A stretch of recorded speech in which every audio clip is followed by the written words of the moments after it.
Well, we have reached the final episode of Dragon Ball Daima in episode 20 titled Maximum. And this was a fitting title to the episode because Goku took his Super Saiyan 4 transformation to the maximum against King Gomah. So with Goku back in his adult body, we now get to see what a full-powered Super Saiyan 4 is capable of. And we get an insane fight, guys. Perhaps the best fight in Dragon Ball Daima. And you know, there was me thinking that we'd only get a really short fight scene between Goku and Gomah, given the fact that in the previous episode, Goku did say that he is really fatigued, and he and Piccolo of course planned a little distraction to be able to remove his third eye. But we get to see a really cool, really intense fight between Goku and Gomah.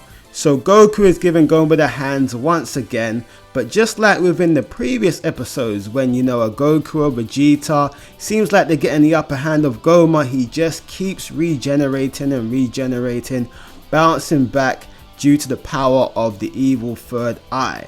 But at the same time, it didn't seem like Goku was really flustered. You know, we kept seeing Goku put on like a bit of a smirk in his face as if he was enjoying the fight and almost showing that Goku was quite confident in himself. Goku then powers up even further, digging deeper into his Super Saiyan 4 powers, and we see the yellow Super Saiyan glow. We even see the white aura around him, and he really does power up to the maximum. We get an insane fight scene.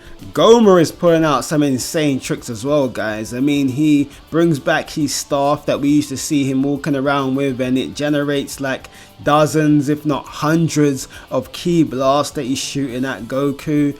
I mean, he's pulling out some crazy attacks, and it's insane how it seems like he's so familiar with the third eye, which he only just started using. I'm not sure if it's because he saw some of the third eye's abilities when Arbor was using it, or perhaps it's one of those ones where when the user activates the eyes, he just becomes familiar with all its abilities straight away. And that reminds me of Goku. I mean, Goku in his Super Saiyan 4 form, you would have thought he had this form for years the way he's smoothing here, man. It was crazy. There was one moment when he gave Gomah this crazy bear hug, which was insane. And I'm not sure how he actually was able to wrap his arms around Gomah, who's like a giant. I might have to go back and watch that, because yeah, that's kind of weird when I think about it. And as always, typical Dragon Ball, we get another beam clash. You know, we Dragon Ball fans love a good beam clash. Goku shoots out a full power Kamehameha. Gomah returns with his own beam. And I mean, the animation looks so insane, guys. I mean, I was geeking at the sight of this. I don't know about you guys, but this reminded me so much about the original beam clash between Goku and Vegeta in the Saiyan saga.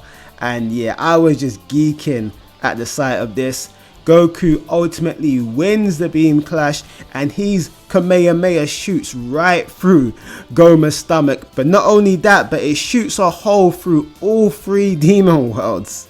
This is the most damage that we have seen Gomah take. He literally has a big gaping hole through his stomach. So this is the perfect opportunity for Piccolo to step in, right? So Piccolo jumps in and hits Gomah at the back of the head once, twice, and just when he's about to initiate the third blow, Gomah swats him away like a fly. And this was really annoying and frustrating to see. You know, after all, I am a big Piccolo fan. Once upon a time, Piccolo was my favorite character in Dragon Ball until they just made him so useless from like the Buu arc to Super. Even though they tried to give him a new lease of life by the superhero movie, but in Daima, I was really looking forward to seeing, you know, a bit more from Piccolo, and we really haven't seen him do too much. I mean, at least he has been in the thick of it, he has been fighting, but I thought it would have been so cool if Piccolo was the person to lay the final blow and help defeat the final boss, but I mean, it just wasn't meant to be. And then Gomah does eventually regenerate, and at this point I'm thinking, how the hell are they going to defeat this guy, man? Goku went all out to his maximum, shot out a crazy Kamehameha, left a hole through his stomach, and they were so close to removing the third eye just for them to fail and Gomah regenerate. So I was just thinking, this is the final episode, how are they going to defeat him? And I mean, I doubt any of us would have seen what happened next coming. So, as Gomah seemed like he was getting back to his best, fully recovered and was maybe going to annihilate everybody, he powers up, sending insane shockwaves throughout the battlefield, and Majin Buu actually steps up with that magical book in his hand, and he hits Gomah at the back of the head with the book 3 times, and then the evil third eye pops out of his forehead. I mean, this is just typical Toriyama humor, right? I mean, we got to see some crazy intense fights, really serious moments happening, then just for the final boss to be defeated in this comedic manner.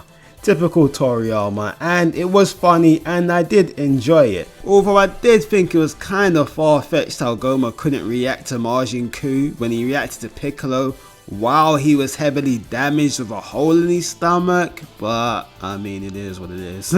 So yeah, naturally Gomah loses all of his strength with the third eye gone, and Glorio actually destroys it, which I was kind of surprised at. I was thinking, you know, maybe it could go to good use, and I was thinking maybe Arinsu may have wanted the third eye to become the most powerful demon in the demon realm. But given all the trouble they went through going up against Gomah with the third eye, I guess they just wanted it gone and out of sight. Gomah then gets chained up, and we see a return of Degasu, who's also chained up. That witch Marba shows up, and they state that they're sentencing Gomah and Degasu to 100 years in prison, and the prison is like within this little weird magical vase. But then Piccolo steps in and states, no, we'll knock a year off the sentence, making it 99 years, given the fact that Gomah didn't hurt Dende. And we get a little funny scene where Gomah interjects and said, yeah, I didn't hurt Dende, you know, I'm not a bad guy, I didn't hurt anybody, which I thought was really funny. But now there is no Supreme Demon King, of course. We have an empty throne, but surprisingly Arinsu actually turns down the job. But her reasoning was due to the fact that, you know, she isn't the most powerful person in the demon realm, so she thought that somebody would step up to try to overthrow her. But then Never steps in and states that actually the rules are that the person who overthrows the Supreme Demon King becomes the Demon King, which means the position now goes to Majin Buu. And he actually starts to look like a fitting Supreme Demon King. You know, straight away he manifests this cape and he starts appointing his generals. I mean, the term they used in the sub was ministers, so I'm interested to see what they'll call it in the English dub. So he appoints Arinsu, Glorio, the third Demon World's king, Majin Buu, Neva, and it seems like he's really got his head on his shoulders. It seems like he'll be a fitting Supreme Demon King, and he states that his plan will be to restore the demon realm to a scary superior place, but a fair place at the same time. So Goku and gang do part ways with Majin Buu and the rest on pretty positive terms, and they make their way back to Earth, and we actually get a really interesting conversation between Goku and Vegeta, where Goku stated that he actually practiced the Super Saiyan 4 transformation right after fighting Buu, because he stated that since Buu was a really tough adversary,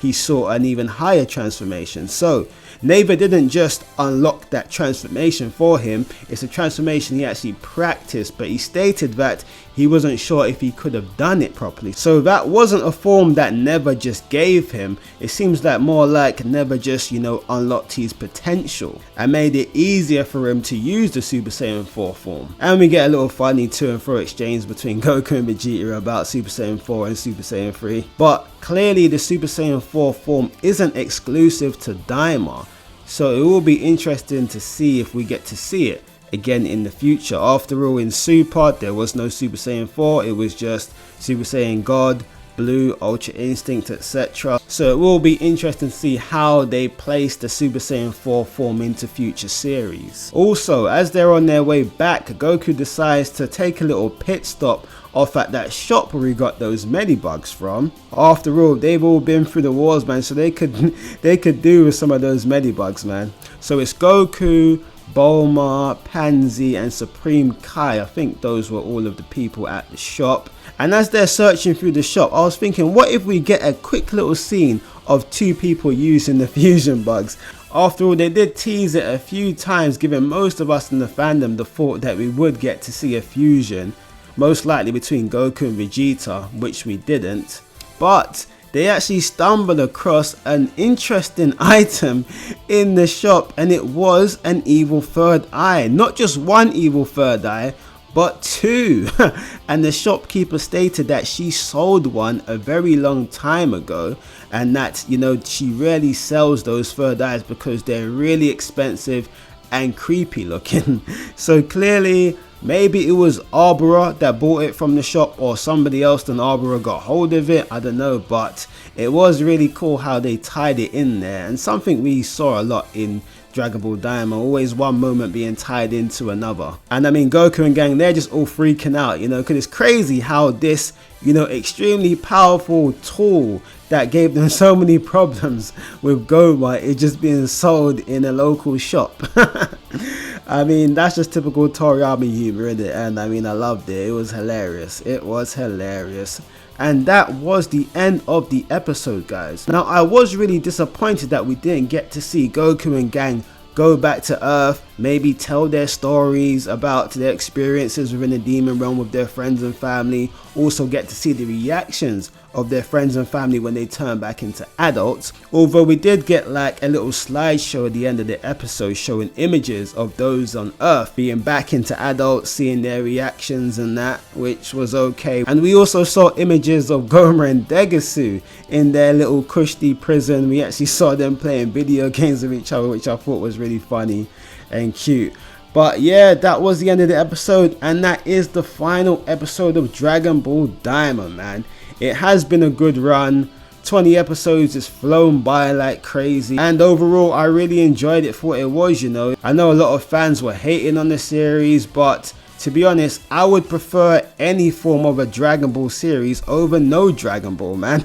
That's just the kind of fan that I am, you know. But let me know you guys' thoughts on this episode and Dragon Ball Daima overall. And if you enjoyed my video, please do drop a like, subscribe to the channel, and I'll catch you guys next time. Take care.